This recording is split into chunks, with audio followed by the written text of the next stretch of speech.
नमस्कार आप सभी को।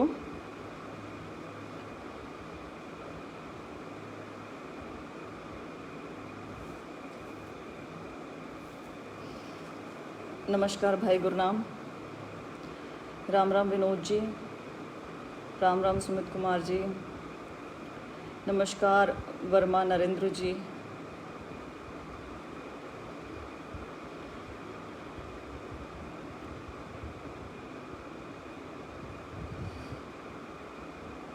सुनील जांगड़ा जी नमस्कार, कविता डागर जी राम राम, मांगे राम जी नमस्कार, सुमित कुमार जी एचएसएससी रिफॉर्म्स की बात करेंगे। Satish Malik ji good evening sir, Vikram Sharma ji नमस्ते, निर्मल विश्वकर्मा जी मैम कल 11 बजे तूफ़ान आएगा। हाँ जी, तूफ़ान हम लेकर आएंगे। सतीश जी मैं बिल्कुल अच्छी हूँ, आप कैसे हैं? अभिषेक कौशिक जी नमस्ते, राहुल चोपड़ा जी नमस्ते, एसबीसी क्लर्क रिजल्ट्स दीपक भारद्वाज जी सर, सतीश मलिक जी जनवरी में आता है बेटे का birthday. Good evening Sandeep Redu जी नमस्ते, नरेंद्र कुमार जी, अरुण पराशर जी हेलो भाई, राम राम भाई, अमित अहलावत, अभिषेक कौशिक नमस्ते, राधे राधे, अमित कुमार जी मैं ठीक हूँ गुरनाम भाई आप कैसे हैं? मेरी आवाज़ ठीक आ रही है? मैडम हमारी ज्वाइनिंग नहीं करवा रहे, ग्रुप डी वेटिंग लिस्ट में सिलेक्ट हुए 29 laboratory attendant in DG police. ओहो, lab attendants in DG police,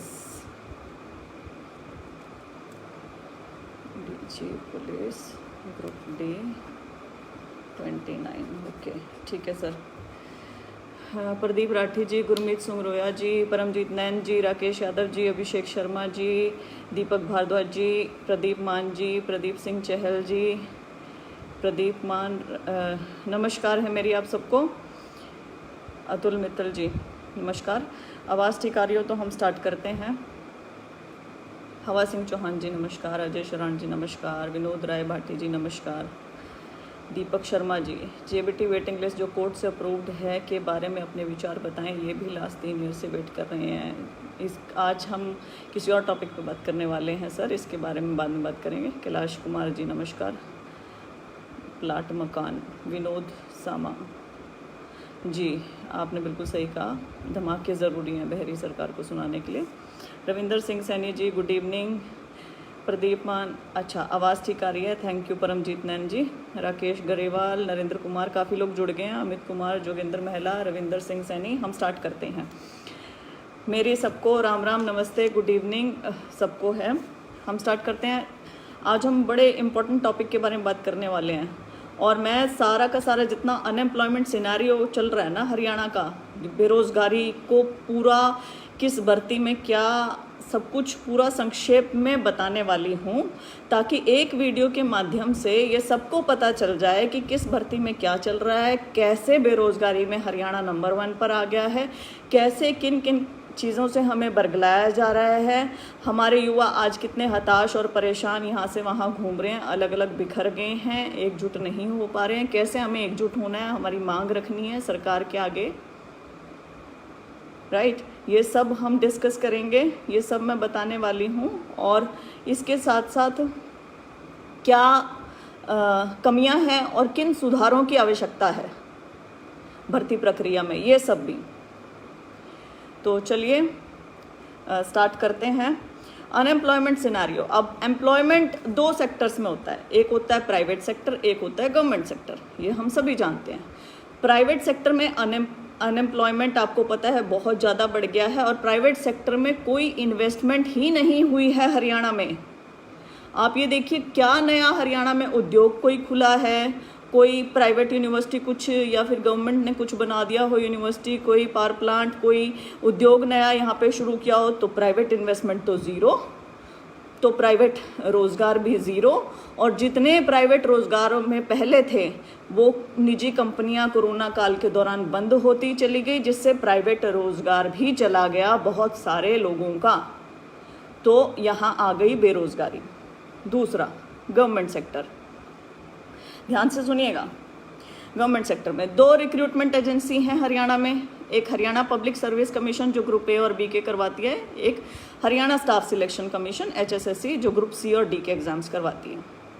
ये दोनों एजेंसीज करवाती हैं एग्ज़ाम, और इन्होंने इतने सालों में कितने एग्ज़ाम करवाए वो भी मैं बताऊंगी। CMIE के डाटा के मुताबिक हरियाणा बेरोजगारी में नंबर 1 पे चला गया है, त्रिपुरा को भी सरपास कर दिया है। अब यहाँ पर कुछ लोग कहेंगे कि CMIE का डाटा ऑथेंटिक नहीं है, तो उनको मैं जवाब में कहना चाहूँगी कि माननीय उप मुख्यमंत्री जी जब सरकार में नहीं आए थे, उन्होंने CMIE का डाटा ही दिखाते थे वो सरकार को, पहली बात। दूसरी बात, CMIE में जो राज्य जिनमें रोज़गार काफ़ी ज़्यादा है वहाँ बीजेपी सरकार ने ही CMIE के डाटा को कोट किया हुआ है। तो एक राज्य में आप कोट करेंगे इसे, एक राज्य में नहीं करेंगे, ऐसा नहीं होता है। ठीक, अब यहाँ पर मैं धीरे धीरे आऊँगी अनएम्प्लॉयमेंट कैसे बढ़ता चला गया। NCRB, थोड़े आंकड़े हम जान लेते हैं पहले। NCRB national crime reports record bureau की रिपोर्ट आई सुसाइड्स इन इंडिया 2018, जिसमें एग्जैक्ट फिगर था कि हर 2 घंटे में 3 बेरोजगार युवा सुसाइड कमिट कर रहे हैं, जिसमें 2018 में ही अकेले 1,34,516 युवा ने आत्महत्या की, 92,114 मेल थे, 42,391 फीमेल्स थी। अब हरियाणा क्योंकि बेरोजगारी में नंबर 1 पे है, तो हमारा जो युवा है वो सबसे ज़्यादा वल्नरेबल पोजीशन पर है इस समय। डेमोग्राफिक डिविडेंड की हम बात किया करते थे 7-8 साल पहले, मैं भी पढ़ती थी, तो हमें उसका यूज़ करना चाहिए था। हमें जो ये युवा हैं उनकी योग्यता का कहाँ तो यूज़ करना चाहिए था। डेमोग्राफिक डिविडेंड हमें मिलता कहाँ, अब ये डेमोग्राफिक बर्डन की तरफ बढ़ता चला जा रहा है। पोस्ट के नाम लूँगी जो कई सालों से एडवर्टाइज ही नहीं की गई, वैकेंसीज हैं लेकिन एडवर्टीजमेंट ही नहीं आई। JBT 8 साल से, TGT बहुत से सब्जेक्ट्स TGT में, संस्कृत हो गया, मैथ्स हो गया, उर्दू हो गया, मेवात कैटर आई नहीं। लाइब्रेरियन की पोस्ट सालों से पेंडिंग है। कंप्यूटर टीचर्स की, जूनियर कंप्यूटर इंस्ट्रक्टर्स की पोस्ट नहीं निकली हैं। SST Hindi TET based vacancies नहीं आई हैं। AEIT की और AESDO की बहुत सारे डिपार्टमेंट्स में नहीं निकली हैं। PWD इलेक्ट्रीशियंस, इलेक्ट्रिकल चार्जमैन पिछले 10 साल से री-ऐड होती चली जा रही हैं, वैकेंसीज निकल ही नहीं रही हैं। आप जो वैकेंसीज हैं निकालनी चाहिए वो निकाल ही नहीं रहे हैं। तो प्राइवेट में इन्वेस्टमेंट नहीं हुई, पहली बात, तो प्राइवेट रोजगार छीना। दूसरी बात, आपने वैकेंसीज निकालनी चाहिए, बहुत सारी पोस्ट खाली पड़ी हैं लेकिन आप वो नहीं निकाल रहे हैं।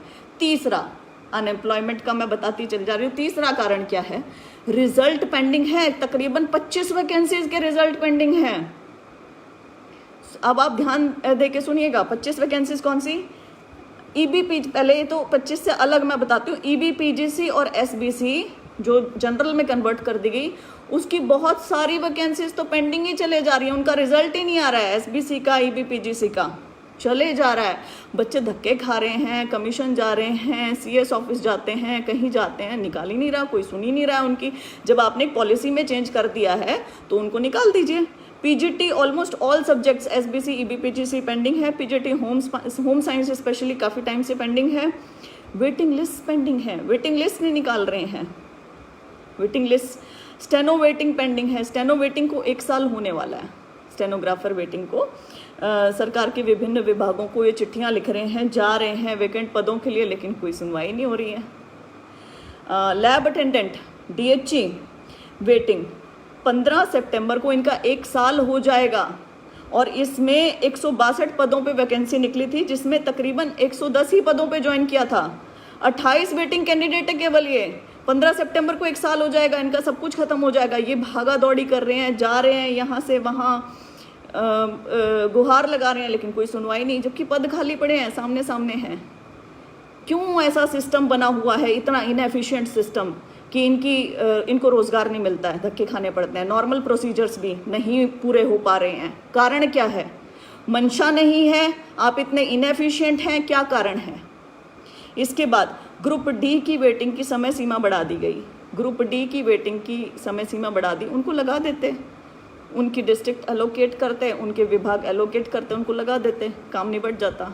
ठीक है, वो भी 2015 की 7 वैकेंसीज वेटिंग हैं। 2015 की आप सोचिए, 2018 के लिए SSC के लिए बच्चों ने, पूरे देश भर के युवाओं ने कितना बड़ा आंदोलन किया। 2015 से हमारे तो यहाँ वेटिंग बैठे हैं। कौन वेटिंग के लिए बैठे हैं? Excise inspector, taxation inspector, food and supply inspector, ये social education and panchayat officer, TGT English, ये सारे पढ़े हुए हैं, बहुत सारी हैं, आधों के नाम नहीं लिए मैंने। Aarohi teaching and non teaching staff, Aarohi का पेंडिंग पड़ा हुआ है रिजल्ट, सब कुछ हो चुका है, क्यों है पेंडिंग, किस लिए पेंडिंग? और आप बीच में एक इनसे भरवाते हैं, आप कहते हैं कि डॉक्यूमेंट्स अपने सबमिट करें, बच्चे सबमिट कर चुके हैं, आपने एक समय सीमा दी है, आप उस समय सीमा के बाद चुपचाप दोबारा खोल देते हैं लिंक और औरों से भरवा लेते हैं। कमाल की बात हो रही है इसमें, कमाल ही हो रहा है, और बच्चे इसको दिखा रहे हैं कि जी हो रहा है, और कोई एक्शन नहीं होता, कोई एक्शन नहीं हो रहा है। क्यों नहीं हो रहा है? क्योंकि हम एकजुट नहीं है, हम अलग अलग बिखरे हुए हैं। UHBVN DHBVN की LDC की 11/2019 की वैकेंसी पेंडिंग है, ये सॉरी रिजल्ट पेंडिंग है, रिजल्ट पेंडिंग बता रही हूँ मैं। PGT संस्कृत, इसकी तो ज्वाइनिंग पेंडिंग है, रिजल्ट आ चुका है, सब कुछ है, ज्वाइनिंग पेंडिंग है। Junior engineer civil public health department 2/2015 का रिजल्ट पेंडिंग है। Haryana roadways driver 94/2017 result pending है। AE PhD AE SDO HPSC की 2015 की वैकेंसी का प्री करवा लिया, मेंस पेंडिंग है, उसका रिजल्ट पेंडिंग है, भूल गए हैं, 5 साल हो गए हैं उसका, PT लेके भूल गए, कमाल, आगे उसको बढ़ाना नहीं है बिल्कुल भी। ALM DHBVNL pending, junior system engineer pending, ITI instructor की DV 3 बार पोस्टपोन हो चुकी है। क्लर्क का रिजल्ट पेंडिंग, क्लर्क का रिजल्ट अब कह रहे हैं कि बड़ौदा उपचुनाव के पहले आएगा। क्यों? क्योंकि इतनी बड़ी भर्ती है भाई, इसको एक इवेंट की तरह ही तो ऑर्गेनाइज करवाया गया था। जब ऑर्गेनाइज करवाया गया था 3 दिनों के लिए युवाओं को सड़कों पे मरने के लिए छोड़ दिया था। 19 से 20 मौतें हुई थी उस दौरान, सबको पता है। 8-9 जने ऐसे मरे थे, 11 हमारे भाई वो जींद बाईपास पे ऑटो पलटने से मर गए थे। किसी को कुछ नहीं, असंवेदनशील है सब, सरकार असंवेदनशील, विपक्ष असंवेदनशील, मीडिया असंवेदनशील। बच्चा जाए तो जाए कहाँ, युवा जाए तो जाए कहाँ, क्या करें? कोई सुनवाई नहीं है किसी की। इसके बाद एक नई चालाकी और एक नया कल्चर शुरू करना चाह रही थी गवर्नमेंट कि जो भर्ती नोटिफाई होगी, एडवर्टीजमेंट उसकी आ गई, जिसका रिटर्न हो चुका, जिसका इंटरव्यू हो चुका, जिसका रिजल्ट पेंडिंग है, उसे विड्रॉ करके दोबारा री एडवर्टाइज करने का, या उसको क्या कहते हैं उसे, DC रेट पे भरने का। तो इन्होंने कोशिश करी कि 2015 की वैकेंसीज विड्रॉ कर लेते हैं और इन्हें दोबारा रीएड करके निकाल देंगे, कुछ भी बहाना करके। वो शुक्र है कोलैबोरेटेड एफर्ट हुआ, सारा हरियाणा एक साथ आया, विपक्ष आया, मीडिया आया उसमें, तो वो किसी तरीके से रुक गई। ऐसे इन्होंने UHBVNL DHBVNL की IT वैकेंसीज के साथ करने की कोशिश करी, उसे विड्रॉ करके, जूनियर सिस्टम इंजीनियर वाले जब खड़े हुए थे, उसे विड्रॉ करके आउटसोर्सिंग के थ्रू भरने की कोशिश। क्या बात, दिहाड़ीदार मजदूर चाहिए आपको रेगुलर भर्तियां नहीं चाहिए, आपको कलेश ही चाहिए यहाँ पर रोजगार के नाम पर। एक बहुत भयानक जो चीज़ हो रही है हरियाणा के साथ स्पेशली, रिसेंट हमारे यहाँ पर ट्रेंड बन गया है large selection of outsiders, non Haryana domicile candidates in Haryana. अचानक से नॉन डोमिसाइल जो हरियाणा कैंडिडेट्स हैं उनका सिलेक्शन बहुत ज़्यादा मात्रा में हरियाणा में होने लग गया। पहले हरियाणा में हरियाणवियों का चयन होता था, अब मैं कह सकती हूँ कि हरियाणा में नॉन हरियाणवियों का भी 1/3 से लेके हाफ से लेके इनफैक्ट 80% तक चयन हो रहा है बाहर के अभ्यर्थियों का। तो हरियाणा क्यों नहीं बेरोजगारी में नंबर 1 पर जाएगा? इतनी गलत स्कीम्स थी, JEE के एग्जाम में 5 अंक बाहर वाले अभ्यर्थी को भी दिए जा रहे थे। क्या हरियाणा सरकार को ये नहीं दिख रहा था, कमीशन को नहीं दिख रहा था, किसी को नहीं दिख रहा था ये चीज़? जहां दूसरे स्टेट्स अपने बच्चों के हित प्रिजर्व करते हैं वहां हरियाणा क्यों नहीं करता? अब यहाँ पर कोई मुझे ये तर्क ना दे कि एक इंडिया है, मैं मानती हूँ मैं फेडरल स्ट्रक्चर को गलत नहीं कह रही हूँ, ना मैं ये कह रही हूँ कि इससे फेडरल स्ट्रक्चर के ऊपर कोई इफेक्ट पड़ेगा। जैसे पंजाब में पंजाबी मांगते हैं 10वीं में, हिमाचल उत्तराखंड ये अपना डोमिसाइल रिजर्वेशन करते हैं, बाकी लैंग्वेज स्टेट्स अपना डोमिसाइल रिजर्वेशन करते हैं, लैंग्वेज पेपर वहाँ ज़रूरी होता है, नॉर्थ ईस्ट के अलग हो गए। वहाँ हरियाणा क्यों नहीं कर सकता? राजस्थान भी तो 100 नंबर का पेपर पूछता है ना, तो हरियाणा क्यों नहीं अपनी बड़ी पोस्ट में ग्रुप A और B में एक अलग से 100 अंकों का पेपर लेता है, टफ हरियाणा GK का? हरियाणा ने इतनी आसान नौकरियां क्यों कर दी है सारे देश के लिए? बहुत गंभीर सवाल है ये। ग्रुप सी और डी में आप कम से कम 30% पूछें हरियाणा जी के, और ग्रुप ए और बी में आप एक अलग से पेपर लें 100 अंकों का हरियाणा जीके का, तो यहाँ कुछ तो राहत मिलेगी हरियाणवियों को, कहीं तो प्रेफरेंस मिलेगी। हरियाणा इतना ल्यूक्रेटिव स्टेट है, आधे से ज़्यादा हरियाणा एनसीआर में आता है, हर कोई यहाँ पर नौकरी करना चाहता है। आप ये भी बात जानिए कि एक बिहारी यहाँ 90% अगर उसे मौका मिले तो आके नौकरी करना चाहेगा, लेकिन एक हरियाणा का अभ्यर्थी बिहार जाके नौकरी नहीं करना चाहेगा। फ़र्क है। तो आपको कुछ तो प्रोटेक्शनिस्ट पॉलिसी करनी चाहिए। कुछ नहीं, किसी को लेना देना ही नहीं है। बेरोजगारी है तो बेरोजगारी चलती रहे, कोई प्रॉब्लम ही नहीं है भाई। क्यों? क्योंकि हरियाणा के बच्चे बोलते नहीं है, लेकिन अब बोलेंगे। तो 11, 78, 80 में से एसडीओ नॉन हरियाणा के। असिस्टेंट प्रोफेसर पॉलिटिकल साइंस में 11 अभ्यर्थी non Haryana, out of total 18 में से 11 बाहर के लगे। एचसीएस सबसे बड़ी पोस्ट हरियाणा सिविल सर्विसेज में 1/3 बच्चे बाहर से हैं, हरियाणा से बाहर के। और भिवानी हाईकोर्ट जो नीचे लोअर कोर्ट्स में, वहाँ तो 100% ग्रुप डी की पोस्ट में चयन है बाहर के अभ्यर्थियों का, 80 से 100% तक। ये तो वो आंकड़े हैं जो बाहर आ गए, जो नहीं आए उनका क्या, जो हमें पता ही नहीं। ऐसे ही थोड़ा ना हम बेरोजगारी में नंबर 1 पे जा रहे हैं। तो कितने सारे कारण होंगे, आखिरी में समअप कर देंगे। बाकी एक्सपेल्ड फ्रॉम जॉब्स, जितने लोग एक्सपेल किए गए despite a letter from principal secretary government of India, जिसमें लिखा गया था कि कोरोना काल में किसी को भी उनकी जॉब से ना निकाला जाए, उनको ऑन ड्यूटी समझा जाए और उनके वेतन भी कम ना किए जाएं, उनको वैसे ही ट्रीट किया जाए। इस लेटर के बावजूद भी हरियाणा सरकार ने वही किया जो नहीं करने के लिए कहा गया था। गेस्ट लेक्चरर्स को निकाल दिया गया, कंप्यूटर टीचर्स को निकाल दिया गया, कंप्यूटर ऑपरेटर्स को निकाल दिया गया, और विदाउट एनी प्रियर नोटिस, कोई नोटिस ही नहीं दिया, कुछ नहीं। पीटीआई इसका सबको पता है, निकल गए। और कैसे निकल गए, क्या षड्यंत्र था। जहाँ सुप्रीम कोर्ट आंकड़े मांग रहा है वहाँ आंकड़े नहीं दिए गए, जहाँ वैकेंसीज थी वहाँ वैकेंसीज नहीं दी गई। 68 लोगों को ये एडजस्ट कर सकते थे, लेकिन उसकी बजाय 1983 को इन्होंने निकालना ज़रूरी समझा, राजनीतिक द्वेष भावना के चलते।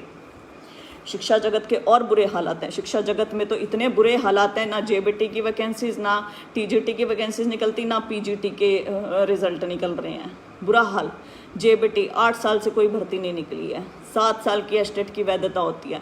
हर साल 1000 रुपये का फॉर्म भरवाते हैं। हर साल आप ये देखिए, 8 साल से भर्ती निकली और हर साल 1000 रुपये का फॉर्म भर रहा है युवा। कितने लोगों ने वो फॉर्म भरा, सब कुछ, और वैकेंसी नहीं निकली है। 100 करोड़ रुपये का स्कैम बनता है पूरा सीधा सीधा, लेकिन कोई नहीं बोलता, कुछ नहीं। और आप शिक्षक की मैं ज़िंदगी बता दूं, सरकारी शिक्षा के बारे में बोलते हैं ना, सरकारी जो स्कूल हैं उन्हें एक योजनाबद्ध तरीके से ख़त्म किया जा रहा है, जिसमें प्राइवेट स्कूलों का भी बहुत बड़ा हाथ है और सरकार की नेग्लिजेंस का और लैक ऑफ पॉलिटिकल विल का बहुत बड़ा हाथ है।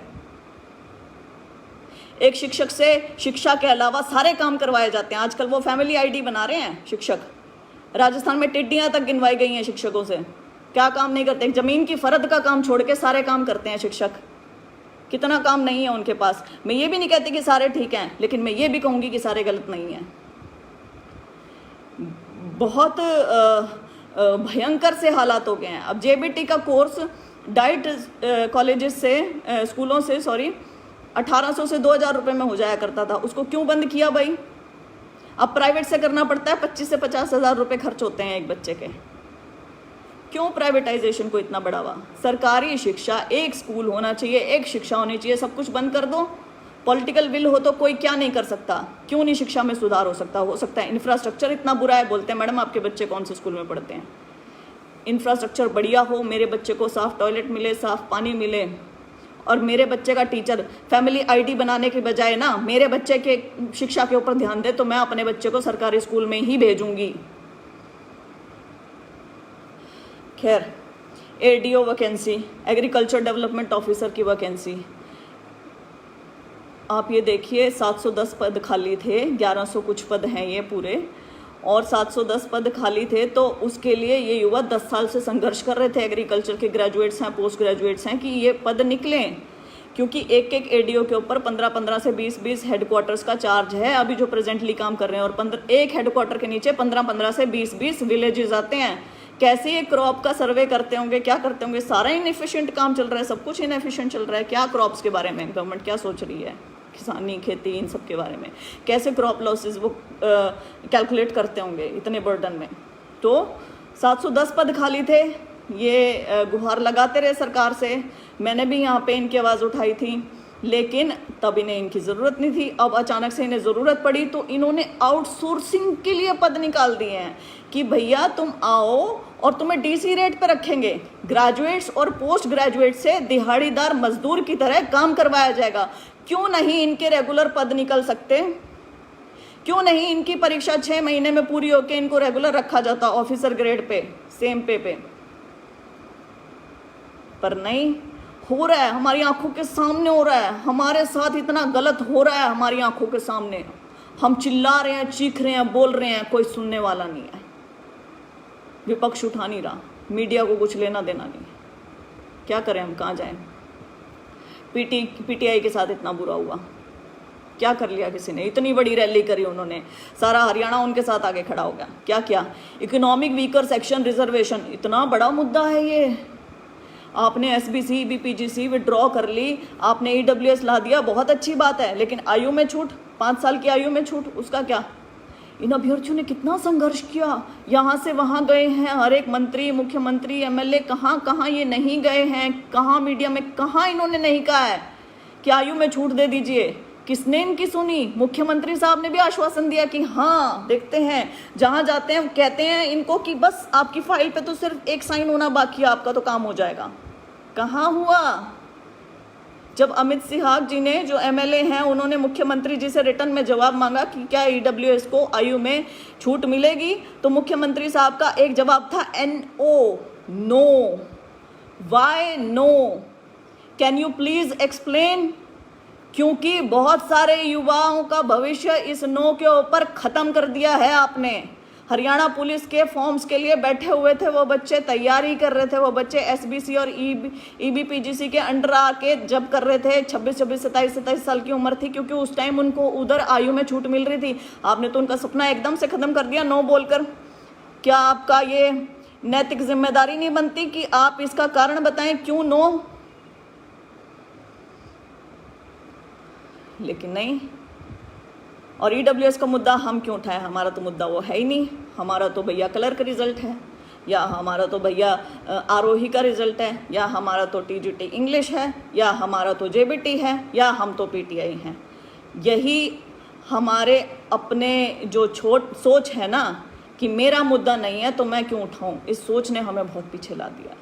यदि हम ये नहीं समझेंगे कि ये युवाओं का मुद्दा है, हमारे बहन भाइयों का मुद्दा, और हम सब ने एक दूसरे के लिए आवाज़ उठानी है, तभी कुछ बात बनेगी, वरना नहीं बनेगी। SEC सोशियो इकोनॉमिक के मार्क्स, कितना गलत सिस्टम है ये सोशियो इकोनॉमिक वाला। जो ज़रूरतमंद हैं, जो विधवा हैं, जो अनाथ हैं, जो फादरलेस हैं, उन्हें दो ना, 1 से 2 नंबर, कौन मना करता है? पारदर्शिता से दो। लेकिन SEC के नंबर जिनको मिलने चाहिए उनको मिलने की बजाय छुपा कर किसी दूसरे को दिए जा रहे हैं। और मैं ये बिल्कुल दावे के साथ कह सकती हूँ कि बहुत झूठे मार्क्स बहुत सारे लोगों को दिए हुए हैं, और जिनको मिलने चाहिए थे उन्हें नहीं दिए हुए। फादरलेस कैंडिडेट्स का पुलिस भर्ती वाला आप देख लीजिए क्या चल रहा है, कितने फादरलेस कैंडिडेट्स का केस चल रहा है, और केस में 3 बार जज साहब ने कह दिया है कि भैया रिजल्ट अपलोड करो, डिस्प्ले करो रिजल्ट, और जवाब सामने से HSSC क्या देती है कि हमारे पास वेब स्पेस नहीं है, हम ये रिज़ल्ट अपलोड नहीं कर सकते। 5 से 10 GB की फाइल है जी, हमारी जो वेबसाइट है वो क्रैश हो जाएगी, हमारी वेबसाइट पे तूफान आ जाएगा, आंधी आ जाएगी, सुनामी आ जाएगी, हमारी वेबसाइट चलने लायक नहीं रहेगी, उसके ऊपर कोई क्लिक नहीं कर पाएगा, वो बिल्कुल ख़त्म हो जाएगी, हम मर जाएंगे। ऐसा उन्होंने एक कहते हैं ना आपदा दिखा दी कि ये रिजल्ट अपलोड कर दिया तो पता नहीं क्या हो जाएगा। आप खुद सोचो कितना बड़ा बेवकूफ़ बना रहे हैं। क्या आप लोगों का खून नहीं खौलता ये सुन के? ये चीज़ें हंसी भी आती है, गुस्सा भी आता है, रोष भी होता है। क्या करे युवा, कहाँ जाए? समझ रहे हैं आप? एक रिजल्ट नहीं अपलोड कर सकते आप सही कारण क्यों नहीं बताते? रिजल्ट क्यों नहीं अपलोड कर सकते? क्योंकि रिजल्ट को मैनेज करने में भी टाइम लगेगा। 5 से 10 GB का होता है रिजल्ट, और है भी तो कितना मुश्किल काम है उसे अपलोड करना। इतने आपको फॉर्म के पैसे मिलते हैं, सब कुछ मिलता है, आपका इतना बजट है, सब कुछ है आपके पास, सारी चीज़ें, आप अपना सॉफ्टवेयर क्यों नहीं बदल देते हैं? मजाक समझा हुआ है बच्चों के फ्यूचर्स को। उसके बाद PGT Sanskrit, TGT English. PGT Sanskrit कितना बड़ा मुद्दा, इतना इन्होंने ट्विटर कैंपेन चलाया इन बच्चों ने, इतना मतलब इसमें एक मेवात की महिला हैं शबनम बानो, वो संस्कृत की अध्यापिका के रूप में उनका चयन हुआ, तो उसकी इतनी वाहवाही लूटी गई सरकार द्वारा कि देखो एक मुस्लिम महिला को सरकार ने संस्कृत की अध्यापिका लगा दिया। कहाँ लगी अध्यापिका, कहाँ है उनका ज्वाइनिंग लेटर, दिखाएं जरा। 5 साल हो गए उन्हें तो बैठे हुए। विधवाएं हैं यहाँ, अकेली महिलाएं हैं, अपने बच्चों को पाल रही हैं, सिंगल मदर हैं, रिजल्ट आ चुका है, ज्वाइनिंग नहीं मिल रही। टीजीटी इंग्लिश, अब यहाँ पे क्या बताऊँगी मैं, टीजीटी इंग्लिश वाला मामला। पीजीटी संस्कृत और टीजीटी इंग्लिश डिफरेंट नहीं है। पीजीटी संस्कृत में भी बीच में कुछ चेंजेस किए गए एडवर्टीजमेंट के बीच में, और टीजीटी इंग्लिश में भी बीच में चेंजेस किए गए, लेकिन एक के साथ कुछ और, एक के साथ कुछ और, बड़ा गलत। लेकिन इसमें कैंडिडेट्स की क्या गलती? कैंडिडेट्स की तो कोई गलती नहीं है ना। कैंडिडेट्स की क्या गलती है? कैंडिडेट्स कहाँ जाएं? गलती कमीशन की, जो डॉक्यूमेंट्स वेरीफाई नहीं करते हैं, जो ढंग से देखते नहीं हैं। JLA जूनियर लेक्चरर असिस्टेंट, सारे म्यूज़िक के भर दिए। अब परेशान है, DHE परेशान है, कमीशन परेशान है, कैसे करें, किसकी ज्वाइनिंग करें, क्या करें? क्यों? क्योंकि एडवर्टीजमेंट बनाते हुए देखते नहीं, बस निकाल दिया एडवर्टीजमेंट। निकालते भी कैसे हैं? इलेक्शन आने वाला है, चलो चलो चलो निकाल दो फटाफट, ज्वाइनिंग दे दो फटाफट, बिना डॉक्यूमेंट वेरीफाई करे, कुछ भी करे। फिर उसके बाद केसेस यही करते हैं। आरोही के रिजल्ट है, क्लर्क वाला है ये, और गवर्नमेंट का स्टैंड अलग अलग भर्ती में अलग अलग है। जैसे मैंने बताया ना, पीजीटी संस्कृत में कहते हैं कि न्यू क्वालिफिकेशन बीच में गलत है, टीजीटी इंग्लिश में कहते हैं कि न्यू क्वालिफिकेशन बीच में सही है। जितेंद्र कुमार HCS केस में, महिपाल सिंह के केस में ये कहते हैं कि एक सवाल के 2 जवाब हो सकते हैं। HCS वाले केस की बात कर रही हूँ। श्वेता ढुल के केस में ये कहते हैं कि एक सवाल के नहीं, पहले वाले केस में कहते हैं एक सवाल के 2 जवाब नहीं हो सकते हैं। श्वेता ढुल के केस में कहते हैं कि एक सवाल के 2 जवाब हो सकते हैं। PTI भर्ती कैंसिल क्राइटेरिया ना बताने के कारण होती है, लेकिन फिर भी नायब तहसीलदार और असिस्टेंट प्रोफेसर में क्राइटेरिया छुपाते हैं, कॉन्फिडेंशियल बताते हैं, सारा जोर लगा देते हैं AG साहब, हरियाणा के AG साहब, PTI भर्ती का एग्जाम पोस्टपोन ना हो इसके ऊपर। लेकिन UHBVNL, DHBVNL, UDC की भर्ती, रद्द हुई भर्ती को भी आउट ऑफ कोर्ट सेटलमेंट करके ये बचाते हैं। और इसके बाद भी आप कमाल देखिए कि LDC की, ये UDC की तो इन्होंने बचा ली आउट ऑफ कोर्ट सेटलमेंट करके, लेकिन LDC की, UHBVNL, DHBVNL की भर्ती है खुद रद्द कर देते हैं, सेम चीज़ बोल के, सिमिलर केस में, जिसमें बच्चे अब इनके खिलाफ कोर्ट में गए हुए हैं।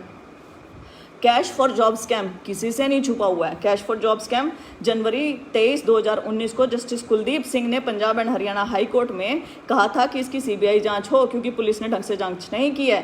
सेम डे पर रोस्टर चेंज होता है, रोस्टर चेंज में भी उन्हें सेम ही बेंच मिलता है, तो उन्हें शिफ्ट किया जाता है डबल बेंच में, और जस्टिस अजय तिवारी आते हैं, डिस्पोज ऑफ केस कर देते हैं, क्योंकि गवर्नमेंट ऑफ हरियाणा कहती है कि investigation would now B monitored at the highest level. 31/1/2019 की बात है ये। गवर्नमेंट ऑफ हरियाणा कहती है कि हाईएस्ट लेवल पे इन्वेस्टिगेशन होगी। कहाँ हुई इन्वेस्टिगेशन? इतने बड़े बड़े नाम थे उसके अंदर, कमीशन के मेंबर्स वगैरह सबके नाम थे, सारी टेलीफोनिक कन्वर्सेशन थी। कहाँ है इन्वेस्टिगेशन गवर्नमेंट ऑफ हरियाणा की? 31/1/2019 को गवर्नमेंट ऑफ हरियाणा ने कहा था। इतना बड़ा जॉब स्कैम, स्पोर्ट्स पर्सन्स का इशू, ओल्ड ग्रेडेशन वाले, न्यू ग्रेडेशन वाले, किसकी गलती यहाँ पे? क्यों एडवर्टीजमेंट में कुछ लिखते हो फिर मांगते कुछ और हो? क्यों एकदम से ग्रेडेशन सबकी खत्म कर दी? आगे के लिए कर देते, पीछे वालों के साथ क्यों ऐसा किया? काय को? अब वो बच्चे आपके खिलाफ कोर्ट में गए हुए हैं, आप सिंगल बेंच से ये केस हार गए हैं, आप डबल बेंच में उनके खिलाफ गए हुए हैं। आप जानते हैं आपके पास सीट्स खाली हैं, तो आप ओल्ड वालों को और न्यू वालों को दोनों को ही क्यों नहीं एडजस्ट कर लेते? स्पोर्ट्स पर्सन्स को कर लीजिए, क्योंकि यहाँ बहुत सारे फर्जी लोगों को आप एडजस्ट कर लेंगे। फर्जी क्योंकि पहले भी हो रखे हैं, झूठे सर्टिफिकेट दे दे के। मेन इश्यूज अब क्या आते हैं? मेन इश्यूज के ऊपर हम आते हैं। Paper leak. Paper leak gang active हैं, राजस्थान में जा जाकर पेपर पढ़ाए जाते हैं, सब कुछ है, ऐसा सुनने में बहुत ज़्यादा आया था। बिना आग के धुआं उठता नहीं है, ज़रूर कुछ ना कुछ था, लेकिन कोई जांच, कोई कार्यवाही नहीं हुई। ब्लैंक OMR शीट छोड़ छोड़ के आते हैं। बहुत सारे ऐसे इंस्टांसेस हो गए हैं, बहुत बार बताया गया, कोई संज्ञान नहीं लिया गया। रॉन्ग क्वेश्चन देते हैं, रॉन्ग आंसर ऑप्शंस होते हैं, मल्टीपल करेक्ट ऑप्शंस होते हैं, उसके ऊपर कोई कार्यवाही नहीं होती है। रॉन्ग आंसर की देते हैं और रॉन्ग रिवाइज्ड आंसर की भी देते हैं, और रिवाइज्ड आंसर की कई बार रिजल्ट के बाद देते हैं, रिजल्ट से पहले क्यों नहीं देते। और रिवाइज्ड आंसर की में भी जब गलत आप आंसर देते हैं, उसके केसेस बच्चे लड़ते रहते हैं कोर्ट में जाके। एक राय मुकुंद दास, राय माधव दास नहीं चेंज हो पाता, आर्कियोलॉजिकल ये डिपार्टमेंट ने लिख के दे दिया, बच्चे वहाँ पे नारनौल जाके फ़ोटो तक खींच लाए, वो नहीं हो पाया। हैव बीन, हैज़ बीन का हैव बीन तक नहीं होता है, 2-2 3-3 साल निकल जाते हैं कोर्ट के अंदर। क्या ये चीज़ें कमीशन नहीं देखता? जानबूझ के क्वेश्चन इधर से उधर आप करके पूरा पूरा रिजल्ट बदलते हैं जानबूझ के। RTI सिस्टम आपका वर्क नहीं करता, RTI फ्रॉड करते हैं आप, कारण आप कोई आंसर नहीं देते हैं RTI में, आप केवल बरगलाते हैं, कोई स्पष्ट जवाब नहीं मिलता है, कोई रिसीविंग नहीं देते हैं, बड़ी मुश्किल से लड़ झगड़ के रिसीविंग लेनी पड़ती हैं, वर्बल सबमिशन देते हैं, या ऐसे बोलते हैं कि आज हमारी वो ठप्पा वर्क नहीं कर रहा है, आज मैडम नहीं आई हैं जो रिसीविंग देती हैं, आज ये नहीं है कल ले लेना, ऐसी चीज़ें ये चलती रहती हैं। या आपके सिग्नेचर करवा लिए जाते हैं फर्स्ट अपील के टाइम पे, जब आपको बुलाया जाता है कि आओ अपनी ये हियरिंग, पर्सनल हियरिंग के लिए, उसमें आपको कोई जवाब नहीं दिया जाता है, केवल आपसे भाड़ा लगवाया जाता है, आपको परेशान किया जाता है, आपसे ब्लैंक पेपर पे सिग्नेचर्स लिए जाते हैं अटेंडेंस के नाम के। किस लिए? जब आपने सवाल का जवाब देना ही नहीं तो आप बुलाते क्यों हैं? ये फ्रॉड नहीं तो और क्या है। फेक सोशो इकोनॉमिक क्राइटेरिया के मार्क्स लग रहे हैं, फेक एक्सपीरियंस के मार्क्स लग रहे हैं, फेक स्पोर्ट्स पर्सन्स के मार्क्स लग रहे हैं, फेक दिव्यांगों के सर्टिफिकेट्स बन रहे हैं, फेक सब कुछ चल रहा है, जिसको आप पारदर्शिता बोलते हैं। आप डिस्प्ले क्यों नहीं करते रिजल्ट की? सबका कच्चा चिट्ठा सामने आए। आपने एक बात कह दी कि हमने इंटरव्यू हटा दिया है, इंटरव्यू तो आपने हटा दिया, लेकिन इंटरव्यू में कम से कम कुछ नंबर तो ले लेता अभ्यर्थी। अब यहाँ पे क्या करें, जो फेक नंबर्स आप दे रहे हैं और आप दिखा भी नहीं रहे हैं। आप ये कहते हैं कि भाई हमारे पास वेब स्पेस नहीं है, हमारी तो क्रैश हो जाएगी वेबसाइट। वाह, बहुत बढ़िया। और फिर इसको पारदर्शी भर्ती भी बोलें और ईमानदारी से की हुई भर्ती बोलें। इसके बाद क्वेश्चंस कॉपी किए जाते हैं। HCS में क्वेश्चंस कॉपी हुए, असिस्टेंट प्रोफेसर इंग्लिश में 95 क्वेश्चंस कॉपी हैं नेट UGC से, 27 असिस्टेंट प्रोफेसर पबैड के क्वेश्चंस कॉपीड थे KU PhD एंट्रेंस एग्जाम से, और आरोही के PGT कंप्यूटर साइंस 2019 के 33 क्वेश्चंस कॉपीड थे एस्टेट 2019 लेवल 3 के एग्जाम से। HCS बहुत बड़ा एग्जाम है, HCS प्रीलिम्स और मेंस के रोल नंबर बदल दिए जाते हैं। क्यों बदलते हैं आप रोल नंबर? कारण क्या है? UPSC भी नहीं बदलता है रोल नंबर तो मेरा रोल नंबर यदि 526 से 526 था PT में, आपने मेरा रोल नंबर बदल के 827 कर दिया मेंस में, तो मेरे आसपास जो भी बैठा होगा उसे कैसे पता चलेगा कि मैं बैठी थी कि नहीं बैठी थी प्रीलिम्स में? कैसे रोल नंबर्स का कैसे क्यों करते हैं, क्यों बदलते हैं? कारण क्या है बताएं? सेम रोल नंबर क्यों नहीं रहता है? एक और बहुत बड़ी चीज़ जो नोटिस में आई है, 2014-15 से कैंडिडेट्स को जो हम फॉर्म भरते हैं एप्लीकेशन फॉर्म, उसमें अपनी कास्ट तक मेंशन करनी पड़ती है। पहले हम कैटेगरी मेंशन करते थे, general, OBC, SC, ST, physically handicap, ये सब कुछ। अब क्या भरनी पड़ती है? कास्ट। ब्राह्मण, जाट, राजपूत, पंजाबी, बनिया, गुज्जर, काहे को? क्यों भरनी पड़ती है कास्ट? कारण क्या है? और आप एक और चीज़ देखना कि जब आप प्रिंट करेंगे ना फॉर्म का, तो वो कास्ट वाला कॉलम गायब हो जाएगा। आप जब प्रिंट लेंगे उस फॉर्म का, तो वो कास्ट वाला कॉलम नहीं दिखेगा तब वहाँ पे। तो ये कास्ट किस लिए लिखवाई जा रही है? कारण क्या है कास्ट लेने का? क्यों ले रहे हैं आप कास्ट का डाटा? ऑनलाइन एग्जाम, बहुत सारे इश्यूज है। टेंटेड कंपनीज को टेंडर दे दिए जाते हैं जिन कंपनीज के नाम खराब हैं।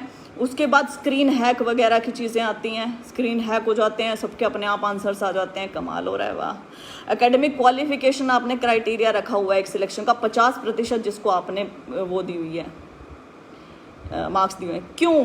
आज से 7, 8, 10 साल पहले 60%, 70% लेना बहुत बड़ी बात होती थी, बहुत बड़ी। आजकल तो 90% वाला बिल्कुल एवरेज कैंडिडेट होता है, 99% बच्चे नंबर लेने लग गए हैं। कैसे एकेडमिक क्वालिफिकेशन क्राइटेरिया रह सकता है? प्लीज इसे हटाएं प्लीज। कोई डिफाइंड सिलेबस नहीं है, कोई कैलेंडर ऑफ एग्जाम नहीं है, कोई टाइम बाउंड मैनर में एग्जाम खत्म नहीं होता है, कोई नेगेटिव मार्किंग नहीं है HSSC में, कुछ नहीं है। हैफाजार्ड सिस्टम चल रहा है, कोई विजन नहीं है, कोई विल नहीं है चेंज करने की, कोई एफिशिएंसी से कुछ लेना देना नहीं है। कमाल कर दिया है, हमारे हरियाणा का भट्टा बिठा दिया है रिक्रूटमेंट सिस्टम का। क्या होना चाहिए अब? What needs to be done? जागना है हमें, स्वयं जगाना है हमें अपने भाइयों और बहनों को, बहुत ज़्यादा ज़रूरी है ये। Cash for job scam investigation हो एट द हाईएस्ट लेवल, जैसा गवर्नमेंट ने सबमिशन दी थी कोर्ट में। कैश फॉर जॉब स्कैम की आप हाईएस्ट लेवल पे इन्वेस्टिगेशन करवाएं। दूसरी बात, क्वालिफाइड एग्जामिनर का चयन हो पेपर बनाने के लिए। हाईली क्वालिफाइड एग्जामिनर, यदि वो एक प्रश्न भी गलत देता है तो उसके ऊपर कार्यवाही हो, उसे ब्लैकलिस्ट किया जाए। यदि 5% पेपर गलत होता है, 5 क्वेश्चन गलत होते हैं, 100 क्वेश्चन ढंग के नहीं बना के दे सकते, ये आंसर की नहीं दे सकते। यदि 5 क्वेश्चन गलत हों तो ना केवल उसे ब्लैकलिस्ट किया जाए, उसके ऊपर मुकदमा दायर हो कोर्ट में, क्योंकि उसने बहुत सारे हजारों लाखों लोगों की जिंदगियों के साथ खेल दिया उन 5 प्रश्नों के साथ ही। तो ऐसे लोगों ना केवल ब्लैकलिस्ट हो, उनके ऊपर मुकदमा हो। HCS में तो 33% था ये आंकड़ा, 33%, फिर भी कुछ नहीं बिगड़ा होगा उस एग्जामिनर का, ब्लैकलिस्ट कर दिया होगा। वो भी पता नहीं किया है कि नहीं किया है, कौन सा इंटीमेट करते हैं। रिवाइज्ड आंसर की रिजल्ट देने से पहले आए और उसके ऊपर भी ऑब्जेक्शंस मांगे जाएं। ऑब्जेक्शंस मांगने की प्रक्रिया स्टूडेंट फ्रेंडली रहे, ऐसा नहीं कि आप बिल्कुल उसको इतना कॉम्प्लेक्स बना दें कोई दे ही ना पाए। डिफाइंड सिलेबस हो, डिफाइंड सिलेबस बहुत ज़्यादा ज़रूरी है। आपको बताना पड़ेगा कि ये सिलेबस है। आप ऐसे नहीं कि कुछ भी उठा के पूछ लें, कुछ भी।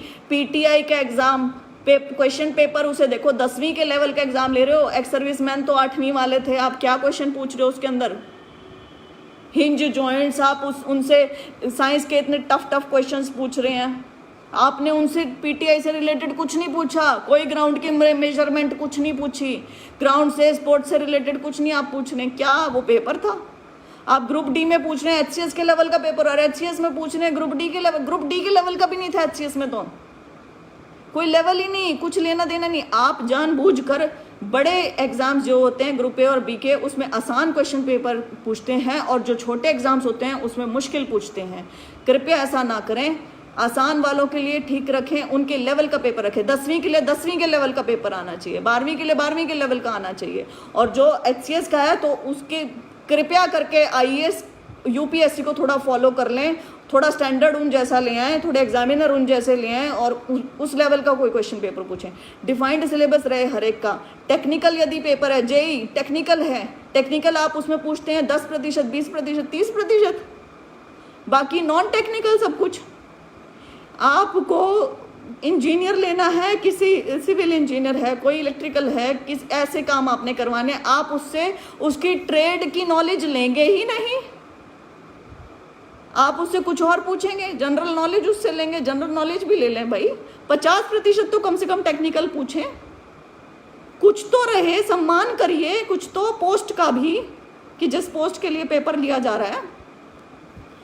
कैलेंडर ऑफ एग्जामिनेशन बहुत ज़्यादा ज़रूरी है। पता ही नहीं वैकेंसी निकलेगी कि नहीं, कुछ तो प्लानिंग होती ना। बच्चा भी ग्रेजुएशन कर चुका है, पोस्ट ग्रेजुएशन कर चुका है, उसको भी तो ये रहे कि हाँ अब ये एग्ज़ाम होगा और मैं उसकी तैयारी करता हूँ। किसकी तैयारी करे वो? उसे पता ही नहीं होता कि एग्जामिनेशन। एग्रीकल्चर वाले बैठे हैं, उन्हें पता ही नहीं है कि पेपर होगा कि नहीं होगा। ADO के लिए बैठे हुए थे और अब आपने DC रेट पर उनकी निकाल दिया आउटसोर्सिंग की पोस्ट। क्या करें? क्या करते? क्यों करी उन्होंने ग्रेजुएशन पोस्ट ग्रेजुएशन? क्या लेना उन्हें? अगर उन्हें पता होता तो DC रेट पे ही लगना है तो ऐसा ना करें। कैलेंडर ऑफ एग्जामिनेशन साल के शुरुआत में आ जाना चाहिए, कौन से पेपर कब कब होंगे। UPSC भी तो निकालता है। क्या हम एफिशिएंट नहीं हो सकते अपने एग्जामिनेशंस में? थोड़ा टाइम बाउंड मैनर में एग्जाम करवाने की कोशिश करें, 1-2 साल। मैं भी समझती हूँ कि बीच में लिटिगेशंस आ सकती हैं, लेकिन उनको भी ध्यान में रखते हुए आप कम से कम टाइम बाउंड मैनर रखें कि 1 साल में हमें पूरी भर्ती करवानी है। नोटिफिकेशन निकालने से लेके ज्वाइनिंग कराने तक, रिजल्ट निकालने तक कमीशन का ये काम है। होना चाहिए टाइम बाउंड मैनर में। RTI का सिस्टम स्मूथ हो, RTI में हमें आंसर्स मिलें, रिप्लाईज नहीं। RTI में हमारे साथ फ्रॉड ना हो। हम यदि आपके पास आते हैं RTI देने के लिए, तो हमें उसकी रिसीविंग मिले, बहाने नहीं। यदि आपने हमें जवाब नहीं देना तो आप हमें पर्सनल हियरिंग के लिए ना बुलाएं। आप एक चिट्ठी भेज के भी काम चला सकते हैं कि हम तुम्हें कोई जवाब नहीं दे रहे। आप ऐसा ना करें कि तुम्हारे घर जवाब पहुंच जाएगा 1 हफ्ते में, जो 1 हफ्ता 4 महीने तक आता ही नहीं। ऐसा ना करें। बच्चों के पास फालतू टाइम नहीं है, आप उनके मैन आवर्स भी वेस्ट कर रहे हैं, आप उनकी एनर्जी वेस्ट कर रहे हैं, आप उन्हें यहाँ से वहाँ दौड़ा भी रहे हैं। क्यों दौड़ा रहे हैं? क्योंकि वो हार मान जाएं, थक जाएं। इस चीज़ को फॉलो ना करें। पारदर्शिता यदि है, निष्पक्षता यदि है, तो हर एक रिजल्ट को डिस्प्ले किया जाए। कितने अंक किस में मिले, सोशियो इकोनॉमिक में कितने, एक्सपीरियंस में कितने, ग्रेजुएशन के कितने, ये दिव्यांग हैं तो उसके कितने, और ये इन सब के सारे डिस्प्ले किए जाएं ढंग से। फेक जो सर्टिफिकेट्स हैं उनकी अच्छे से जांच हो। सोशियो इकोनॉमिक के बहुत झूठे मार्क्स मिले हैं, क्या सरकार का ऐसा कोई प्रावधान है कि इनको जाके बाद में चेक किया जा सके कि ये नंबर ठीक दिए जा रहे हैं कि नहीं दिए जा रहे हैं? बहुत लोगों ने झूठे नंबर ले रखे हैं झूठ बोल बोल के। क्या चेक करने का क्या प्रावधान है? सेल्फ अटेस्टेशन पे आप तो दे रहे थे ये मार्क्स।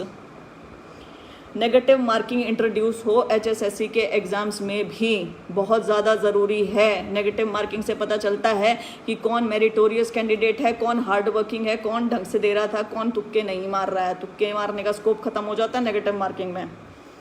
कास्ट वाला एंगल आप ख़त्म करें। आप कास्ट क्यों भरवा रहे हैं किसी भी इसमें, जो भी आप एप्लीकेशन फॉर्म भरवाते हैं? कास्ट भरवाने का क्या मतलब है? क्या आप किसी विशेष कास्ट को फ़ायदा पहुंचाना चाहते हैं या किसी की विशेष कास्ट को बाहर करना चाहते हैं? क्या कारण है कास्ट भरवाने का? और भरवा रहे हैं तो फिर जब वो प्रिंट आउट निकल के आता है फॉर्म का, तो उसमें कास्ट वाला कॉलम गायब क्यों हो जाता है? एकेडमिक क्वालिफिकेशंस को कृपया करके क्राइटेरिया ना बनाया जाए किसी भी एग्ज़ाम में भर्ती करने का। क्राइटेरिया यदि कोई मेरिट के आधार पर भर्ती हो रही है तो जो आप एग्ज़ाम ले रहे हैं उसी के आधार पर रहे, क्योंकि एकेडमिक्स जो पहले आज से 8-10 साल पहले होता था, मार्क्स आते थे, वो अब नहीं आते हैं। 42 वर्ष हमारे यहाँ लास्ट एग्ज़ाम देने की उम्र होती है, इसलिए कोई 40 वर्ष का अभ्यर्थी compete कर रहा है किसी 25 वर्ष के अभ्यर्थी के साथ, तो उसका कंपैरिजन आप एकेडमिक क्वालिफिकेशन से नहीं कर सकते हैं। ये बेकार का जो गोरख ये धंधा बना रखा है यहाँ पे किसी को प्रायोरिटाइज करने का और किसी को दबाने का, वो कृपया करके बंद हो। समाधान पोर्टल कुछ नहीं है, समाधान पोर्टल असमाधान पोर्टल बन गया है। वो केवल और केवल आप से कोई मिलने ना आए, पर्सनली कमीशन को कोई दुखी ना करे, इसलिए आपने केवल एक बैरियर की तरह बीच में रख दिया है। उसका कोई औचित्य नहीं है।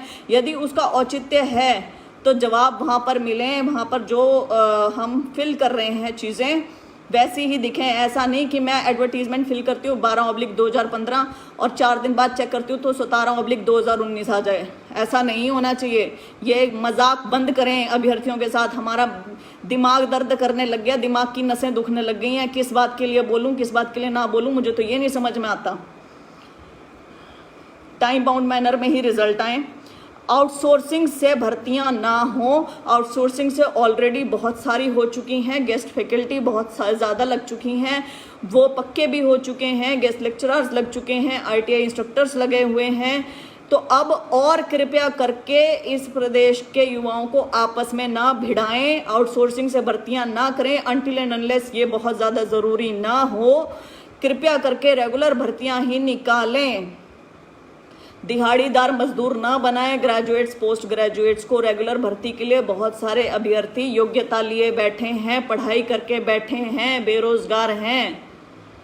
डिपार्टमेंट एलोकेशन और डिस्ट्रिक्ट एलोकेशन जो भी भर्ती का आप करते हैं वो एक सिस्टमैटिक मैनर में हो, हैफाजार्ड मैनर में मत किया कीजिए कि कोई बच्चा पंचकुला का है उसे महेंद्रगढ़ या पलवल या होटल दे दें, और कोई बच्चा झज्जर का है वो वहाँ पहुँचा हुआ है, रेवाड़ी का है वो उधर सिरसा पहुँचा हुआ है, या इधर यमुनानगर की साइड गया हुआ है। कृपया करके एक डिस्ट्रिक्ट छोड़ के दूसरी डिस्ट्रिक्ट में दें, ये बहुत ज़्यादा ज़रूरी है।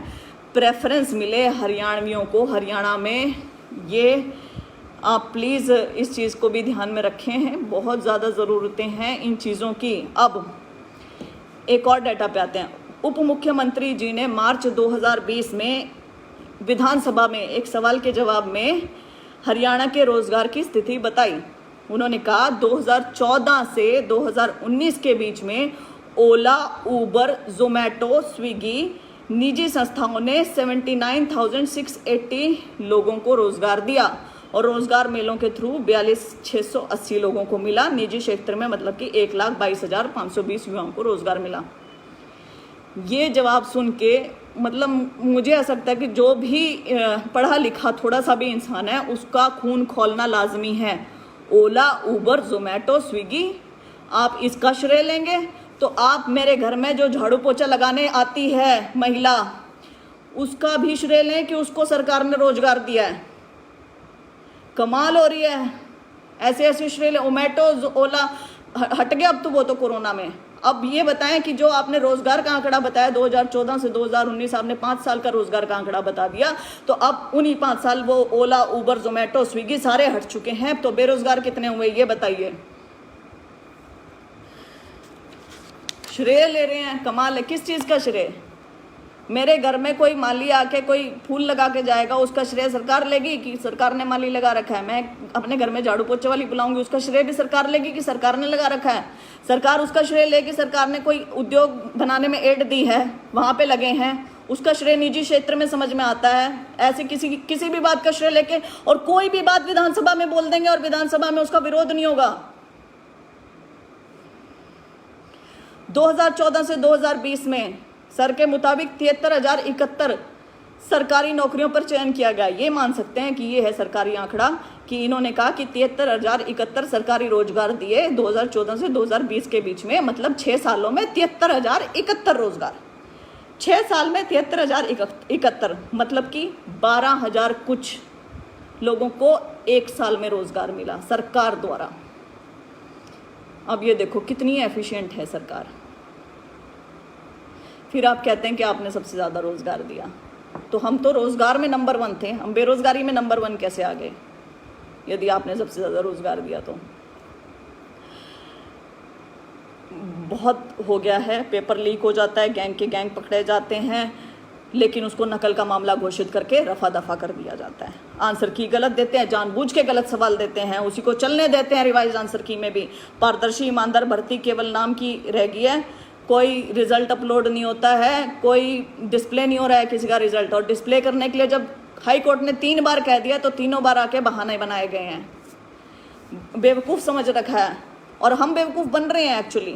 तो अब इसके लिए हम सब हरियाणवियों ने, हरियाणा के युवाओं ने, देश के युवाओं ने, जो भी हरियाणा के बच्चों के लिए यहाँ सुन रहा है, हम कल एक मुहिम चला रहे हैं, एक ट्विटर महाअभियान, महा कैंपेन चला रहे हैं और इसमें अपने निजी स्वार्थ ना देखते हुए कि ये मेरा मुद्दा नहीं है, मैं क्यों, ये छोड़कर अपने हरियाणा के लिए सारे युवा, जैसे बिहार के युवा इकट्ठे होते हैं, जैसे यूपी के युवा इकट्ठे होते हैं, जैसे राजस्थान के युवा इकट्ठे होते हैं, वैसे हरियाणा के युवा इकट्ठे होंगे कल। और हमने बताना है सरकार को कि हम इकट्ठे हो चुके हैं और बहुत हो गया हमारे साथ मजाक। तो कल ये कैंपेन चलेगा 3 सितंबर सुबह 11 बजे से। आपको 2 हैशटैग मैं दे रही हूं, केवल 2 हैशटैग। कृपया और हैशटैग्स आपको यूज करने आप करें, लेकिन ये 2 तो करने ही करने हैं। एक है speak up for HSSC students, हर एक के आगे कैपिटल लेटर लग रहा है, स्पीक SPEAK। कृपया स्पेलिंग्स का ध्यान रखें क्योंकि स्पेलिंग गलत होते ही काम गलत हो जाएगा। मैंने इसमें भी दे रखा है अपने इसमें लाइव के दौरान पोस्ट में, तो उसको कॉपी पेस्ट कर लेना। मतलब जहां भी आपने लिखा कॉपी पेस्ट वो हैशटैग, जो भी लिख रहे हैं कॉपी पेस्ट हैशटैग ये करो। Speak up for HSSC capital में पूरा स्टूडेंट्स, आखिरी में स्टूडेंट नहीं है, स्टूडेंट्स है S, और दूसरा HSSC डिक्लेयर पेंडिंग रिजल्ट्स, आखिरी में वो भी S है। तो हमें ये दोनों चलाने हैं, speak up for HSSC students, HSSC declare pending results, ठीक। और ये हमें भेजना किसको है? ये हमें एट नमो ऐप, हम नरेंद्र मोदी जी को ज़रूर टैग करेंगे। नमो ऐप NAMOAPP, ये आप @NAMO लिखोगे आ जाएगा एकदम से। दूसरा टैग करना है @ML खट्टर, स्मॉल में MLKHTTR, KHATTAR आप लिखेंगे, आ जाएगा वहां पे, सिलेक्ट कर लेना। तीसरा होगा @D चौटाला, कैपिटल में D लिख के CHAUTALA आप लिखेंगे, आ जाएगा। ये 3 तो बेहद ज़रूरी हैं, इन तीनों को तो भेजना ही भेजना है, क्योंकि एक हमारे राष्ट्र के प्रधानमंत्री हैं, दूसरे हमारे मुख्यमंत्री हैं और तीसरे हमारे उप मुख्यमंत्री हैं, तो उन्हें पता होना चाहिए। चौथा, आप CMO हरियाणा को भेजना चाहते हैं तो भेज सकते हैं। एकजुट होते हैं हम लोग। अब यहाँ पे लोग लिख रहे हैं बायकॉट HSSC चेयरमैन भी करो। मैं सब कुछ हटा रही हूँ, मैं केवल 2 हैशटैग दे रही हूँ। पता है क्या, औरों से अगर हम जितने ऐड करते चले जाएंगे तो हम अपना मैसेज नहीं लिख पाएंगे। एक तो हम टैग करते हैं औरों को, नीचे हम हैशटैग लगा देते, तो मैसेज हम क्या लिखेंगे बीच में। तो यदि इनमें से एक भी ट्रेंडिंग पे चला जाता है, ट्रेंडिंग पे जाने से मतलब है 70 हैशटैग मत यूज करो, 1 यूज करो, 2 यूज करो। 2 दे रही हूँ मैं। Speak up for HSSC students, HSSC declare pending results, केवल ये 2 हमें यूज करने हैं। जो भी ट्रेंडिंग पे चला गया, हमारी बात पहुंचानी है हमने, हमारी बात पहुंच जाएगी, बस हमारी बात पहुंचाने से मतलब है हमें अपनी एकजुटता दिखानी है कि हम एकजुट हो गए हैं, बहुत हो गया। तो ये प्लस फिर अब मैसेज भी तो लिखने का आपको चाहिए होगा ना जगह, तो मैसेज भी लिखेंगे आप उसके अंदर। और ऐसा नहीं, कुछ लोग केवल और केवल हैशटैग्स ही चलाते रहते हैं, हैशटैग्स ही चलाते रहते हैं। मैसेज लिखो आप। मैसेज आप क्या लिख सकते हो, आपको एक उदाहरण देती हूँ मैं, मैसेज में आप क्या लिख सकते हो। इतने सारे मुद्दे बोले मैंने, 23 एग्जाम भी मैंने बीच में बोल दिया। आप मैसेज कुछ भी लिख सकते हो। मुझे मेरा रोजगार दो, मैं बेरोजगार हूँ, मैं कहाँ जाऊँ, मैं क्या करूँ। क्लर्क का रिजल्ट दो, आरोही का रिजल्ट दो, एक्साइज टैक्सेशन का रिजल्ट दो, पंचायत ऑफिसर का रिजल्ट दो, फूड एंड सप्लाई का रिजल्ट दो, किसका TGT इंग्लिश का रिजल्ट दो, PGT संस्कृत की ज्वाइनिंग करवाओ, एग्जाम का शेड्यूल दिया करो, कैलेंडर डालो, HSSC में नेगेटिव मार्किंग शुरू करो, कैश फॉर जॉब स्कैम के लिए इन्वेस्टिगेशन स्टार्ट करो। कुछ भी, मतलब इतने सारी चीजें हैं। आप एक लाइन भी यदि लिखते चले जाएंगे। मैं उन लोगों को कह रही हूँ जिनसे नहीं समझ में आता कि अब हम और क्या लिखें, तो वो ये लिख सकते हैं।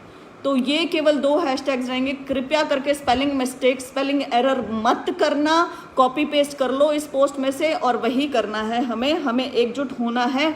जैसे दूसरे प्रदेशों में आपने देखा है, यूपी के बच्चे, बिहार के बच्चे, राजस्थान के बच्चे एकजुट हो जाते हैं एक दूसरे के हितों के लिए, तो हरियाणा के बच्चे क्यों नहीं हो सकते भाई? हरियाणा के भी होंगे और हम दिखाएंगे अपनी एकजुटता, कल दिखानी है।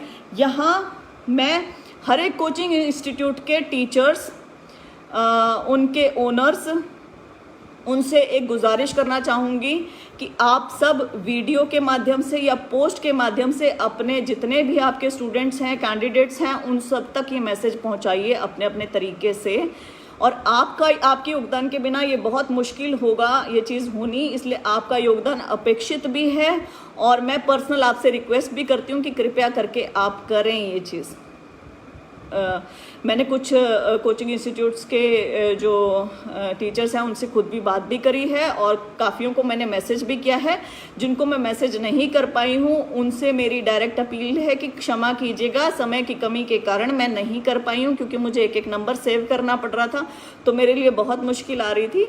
तो आप लोग इसे मेरा डायरेक्ट आपसे ही संवाद समझें कि मैं आपको कह रही हूँ कि हम सबको अपने प्रदेश के युवाओं के लिए इकट्ठे होना है। कल बहुत ज़्यादा ज़रूरी है। हमारे 25 से ज़्यादा रिजल्ट, तकरीबन 25 रिजल्ट पेंडिंग हैं, वो हमें चाहिए ही चाहिए। हमारी बहुत सारी नोटिफिकेशंस पेंडिंग हैं, हमें वो चाहिए ही चाहिए। और हमें HSSC में, HPSC में सुधार चाहिए ही चाहिए। बहुत हो गया